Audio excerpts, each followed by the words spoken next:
Welcome to the Judaism aspect of the course, where we're going to be looking at the religion called Judaism. It's a fascinating religion, and I'm just so delighted that I'm able to bring you this particular introduction to the course actually in Israel. And as you can see, aspects of Jerusalem as I bring you greetings from Jerusalem, where I bring this class.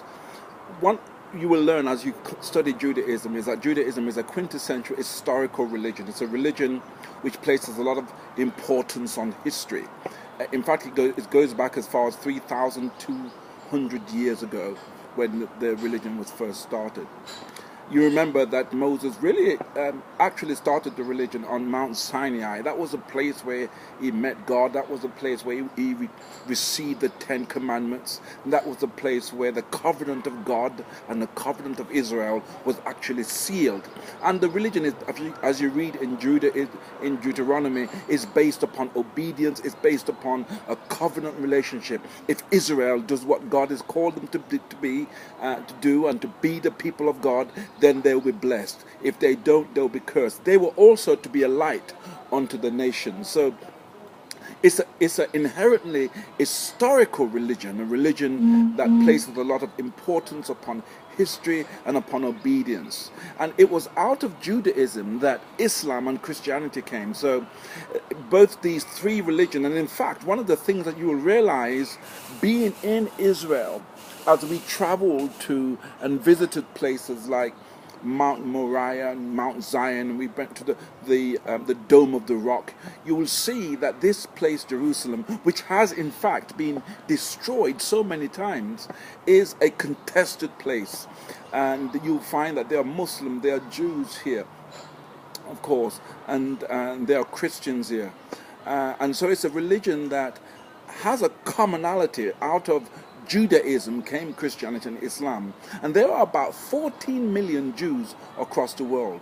There's over 6 million in the Americas, including Canada and the United States. There's over 6 million in Asia, and about 1 million or so in Europe, particularly in places like Russia and the Ukraine, and also France and the United Kingdom. Studying Judaism, you'll be able to divide it really, as historians do, into four categories. And there are the biblical historical period, which was about 1700 BC to 70 BC. You will notice that that was a time when the Jerusalem was destroyed. And then the Talmudic period from 70 BC, 70 AD to 700 AD. And did I say 1700 BC to 70 AD CE? That's the biblical period. The Talmudic period is from 70 AD, 700 AD, and the medieval period from 700 AD to 1700 AD. And of course, we have the modern period, which is around 700 AD to the present time. Now, Judaism is a religion that is monotheistic, and when you think about who's the founder of Judaism, one would have to say God is the founder. God is the source. God is the one that called the nations to be and gave them the commandment. But key players, as we know, is Abraham and Sarah, Isaac and Rebekah, Jacob and Leah, and also Rachel, and of course Moses, the quintessential prophet of God, who saw God face to face. Moses, the iconic figure in Israel, who was the one that really exemplified what it means to keep the commandment. There are also important people like Ezra. Ezra helped to build the second temple. Now, when you think about the deity, the doctrine of Judaism, an important part of it is the Shema, and that is the Lord thy God, the Lord is one. They believe in one God. His name is Yahweh. His name is Elohim. His name is the Lord God. And their principal text, of course, is the Torah.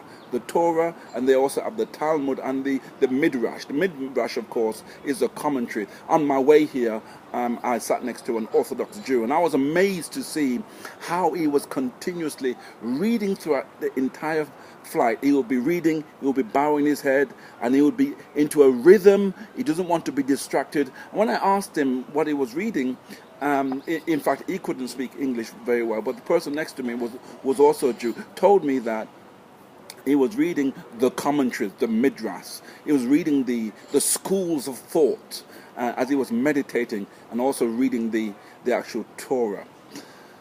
And so righteousness unto God is a very important part of Judaism. A fascinating faith, a religion that takes seriously the Sabbath. And we noticed that when when the Sabbath took place, you couldn't do anything.